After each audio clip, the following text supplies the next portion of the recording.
L'ETF de Bitwise combinant Bitcoin, BTC et Ethereum, ETH, approuvé par la SEC.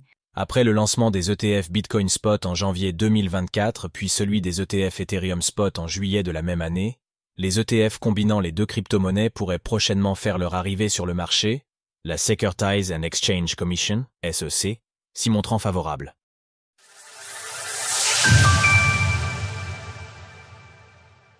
Bientôt des ETF combinant Bitcoin et Ethereum sur le marché?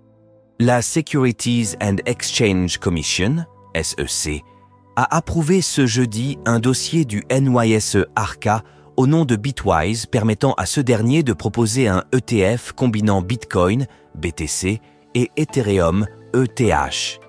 Pour l'heure, la SEC a validé le formulaire D9B4 associé au fonds. Il s'agit de la étape pour qu'un ETF puisse être lancé sur le marché. Désormais, Bitwise doit attendre que la SEC approuve le formulaire S1 afin qu'il puisse officiellement émettre son ETF. Généralement, l'approbation du formulaire D9B4 par la SS implique par la suite celle du formulaire S1.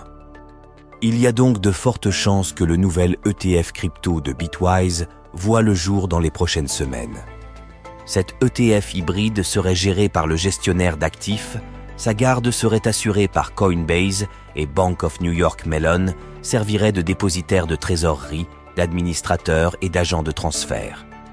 Comme son nom l'indique, le Bitwise Bitcoin and Ethereum ETF offrirait une exposition au prix spot des deux crypto-monnaies au sein d'un seul et unique fonds, pondéré notamment en fonction de leur capitalisation respective. Ainsi, à la date du dépôt du formulaire D9B4, cela représentait 83% pour le Bitcoin et 17% pour l'Ether. Il s'agit du troisième ETF combinant Bitcoin et Ethereum dont le formulaire D9B4 est approuvé, le gendarme des marchés financiers américains ayant déjà donné son feu vert à des ETF similaires proposés par HDEX et Franklin Templeton à la fin du mois de décembre. Les demandes d'ETF crypto se multiplient en ce début d'année? Surtout, cela constitue la réapprobation d'un ETF crypto par la nouvelle administration de la SEC. En effet, suite à l'investiture de Donald Trump, Gary Gensler a démissionné de son poste de dirigeant de l'agence, laissant sa place à Mark Uyeda le temps que la nomination de Paul Atkins à ce poste soit validée par le Sénat des États-Unis.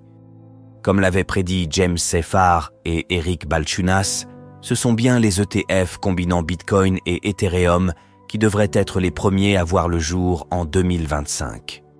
Les deux analystes chez Bloomberg avaient également déclaré que des ETF Litecoin, LTC, seraient ensuite approuvés par la SEC avant que des fonds liés au Solana, SOL, ou à Ripple ne soient lancés plus tard dans l'année, si ce n'est en 2026. En ce début d'année, les gestionnaires d'actifs multiplient les demandes d'ETF basées sur diverses crypto-monnaies dont des meme coins comme le Dogecoin, Doge, le Boink ou même le Trump. Pour Nathan Dean, également analyste chez Bloomberg, il s'agit d'une manière pour les émetteurs d'ETF de sonder les limites de la SEC. Un avis partagé par James Seyffart et Eric Balchunas. Retrouvez toutes les actualités crypto sur le site cryptost.fr.